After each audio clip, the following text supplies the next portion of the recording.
Your home for our Atlanta Falcons, Hawks, and Atlanta United. Your teams play here. Sports Radio 92.9, The Game. Dukes and Bell, Sports Radio 92.9, The Game. This hour brought to you by our friends at the Georgia Hemp Company, guys.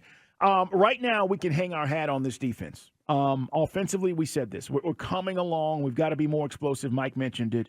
But defensively, to say we're 8th overall is pretty good. To say that we are a team that's 4th against the pass. Part of that is the Jesse Bates interceptions, okay? So statistically, if you buy into these things, not your eye test, just, hey, if I showed you these numbers and said this is the Falcons' defense, you'd say, okay, we're 7th in scoring, Mike. We're holding opponents. We talked about this last week, man. You know, you hold a team to 20 points on the road and you get six points. You get 2 field goals. So they are doing their job. That is the one thing, Mike, we right now can say the defense is hanging in there. They're going to have us in these games. Can the offense come along?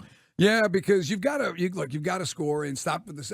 We thought maybe there was some juice coming in the second half against Detroit. We've been a second half team. You know, it's like always talk about the adjustments. There's not a lot of time to do that. Everyone thinks that the coach goes, okay, guys, we're going to do this.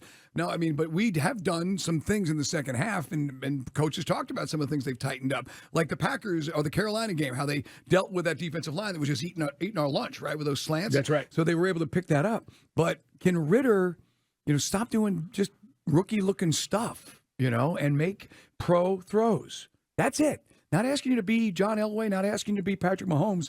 Just be competent. Give me pro throws. That's why I'm saying, you and I were joking around earlier in the week. Can you be Brock Purdy? Because if you do that, then this team could win 11, 12 games. But he's got to clean that stuff up, man. He does. Because here's the thing, and nobody's going to say it, and nobody's going to talk about it, but the pressure's going to start mounting. If he lays an egg in England, then here we go.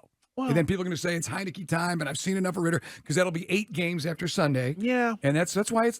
And he'll say all the right things, and the team will say all the right things, but the fan base will be like, "Well, what are you doing here?" I don't know, man. I again, maybe you're right. I just think that still 8 games in, and part of this is a different team. I'm trying to judge him on this year's team because I think this year's team's better. Right. But I get it. You overall, you want to look at last year, and you were hoping he carried some of that momentum, whatever it was. Here's what I know about the kid, right? He doesn't turn the ball over. But part of that is because I said this, and Mike, they protected him last year. That was part of it. Right. This is a game, I'm telling you guys, the Jags are not good against the pass.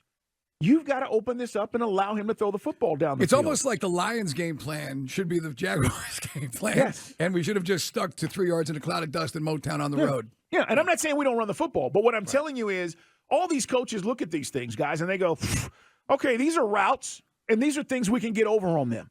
Now, are we going to be able to execute it? That's really the question. And it comes down to whether or not Ridder is going to be able to put the ball in those tight windows and, more importantly, not overthrow guys and not feel like the pressure is getting to him where all of a sudden, Mike, he's not making the right throws. Right. Let's hear from Lorenzo Carter because he's on this defense. And if you think the defense is the one thing that we can hang our hat on, like me right now, I'm hoping the offense comes along. I'm hoping in 3 weeks we're like, man, look at how well the offense is playing and what we're doing. That's what I'm kind of hoping. But right now, it's the defense. Lorenzo joined us yesterday up at Flowery Branch, and he was talking about the depth of the D-line. Oh, yeah. That's one of the best parts about it. Guys aren't tired. When it's fourth quarter and other teams are gassed, we do conditioning every day at practice, and we're rolling every couple plays. So when it's time to go, it's time to go. And there's no drop-off. We don't feel like there's a drop-off between rolling players. We all know our job. We all know what we got to do. And when we go out there, we play hard. They do. And, Mike, back to Ridder real quick. And this is just the criticism that I've had, and you know this. He's got to get the ball out. He's got to get the ball out. And it's the one thing that bugged me at camp, and it is actually played into the regular season already. You can say he got sacked 7 times, and I get it. They were all over him last week. I will tell you 3 of those sacks were because he was holding on to the football. He's got to get rid of it. Internal clock, right? Yes. Boom, boom, boom. It's there. Let it go. Pull. Let it go. And so that bugged me 7-8 weeks ago, and it's still bugging me right now. And I'm hoping that again, continues to get better. But that's the one thing, if you were going to say, all right, give me one criticism since you're on this kid's side, and I'm hoping he works out because I don't want to be back in the quarterback business. Right. I don't. I mean, like, you guys don't realize this.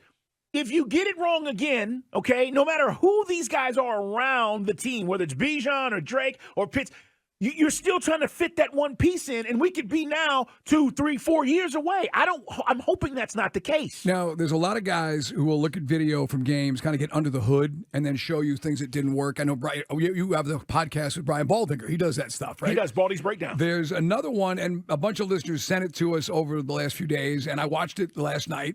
It's a JT O'Sullivan. This guy was kind of he bounced around. Was on a million teams. Played in the NFL for about 10 years. He was a backup. Went to a UC Davis. Anyway, played for 49ers, played for the Saints. He's a backup guy. You know, he's kind of like a poor man's Fitzpatrick because he played everywhere. Okay. But he did because he played the quarterback position. He did a cool breakdown last night. In a nutshell, there's little things we're not doing. The little things which turn into big things. Like there was the play on third down where we throw it down. It looks like a check down to Algier. It's a design play, but Kyle Pitts doesn't pick up the linebacker. Who that was his responsibility. And so the play gets blown up behind the line of scrimmage and we don't get there. And those are the plays, by the way, not to interrupt you, but that's not Ritter's fault. No, like that's what O'Sullivan was saying. And there was another one where he did say, "Look, Ridder cannot make this terrible throw to Pitts, where Pitts is wide open, and he's got to deliver the football, and it's not going to." He said, "As a quarterback, it doesn't get any easier than that. He's so far open, you can even underthrow him by a step, and he'll make the play, and you'll have an explosive 40-yard gain."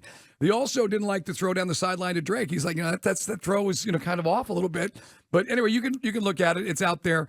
But it's interesting, the little things where Pitts not that Pitts was nonchalant or Pitts didn't realize that was his guy, but Pitts kind of just runs one way where maybe they're expecting him to go the other way. That's how he perceived it. I don't know if the coaches would look at that and go, "Oh, he's completely wrong," or they'd say there's some, there's a validity to what he's doing out. But either way, Ritter's got to be better, but it's not all on him. As you said, it takes all 11 dudes to make that thing work. It does. And the thing that jumps out at me as we talk about our Falcons, I'll let you hear what Lorenzo had to say about the difference between Dean Pease and Ryan Nielsen. Coming up, Josh Brooks, AD for the Georgia Bulldogs, is going to join us in place of the lovely Barbara Dooley, who continues to have some vacation, and she's going to be back with us next week. Mike, the thing that you can't debate is you watch receivers. Okay, and this is the part that we've been doing. We watch receivers, and you're watching the quarterback and where he's trying to go with the ball and how soon he's releasing the football to get it there. And sometimes, as we've seen with Dez, here's the issue. He's throwing it way after the receiver's broken, and it's late. And then it's either overthrown or it's not there. And that is a big part of what's going on right now. So we're going to see if that timing gets better. But literally, guys, think about it this way. 1, 2, 3, 4, 5, set. Boom! It's out. That's it. That's how quick it happens. And if you're going 1, 2, 3, 4, 5, set, it's too late. Yeah, and you saw it. I mean, there was times where that internal clock was not where it needed to be. He's got to speed it up. The other thing, the only thing we didn't ask Arthur, we had a lot of stuff to cover, obviously, yesterday, was moving him in the pocket. And is that something that they may resort to if McGarry and, Lindstrom is off to a really bad start? It's a shame. I don't get it. He's the guy. He's the gold standard on this team. And hopefully there's some soul searching after that Detroit game for everybody on that offensive line.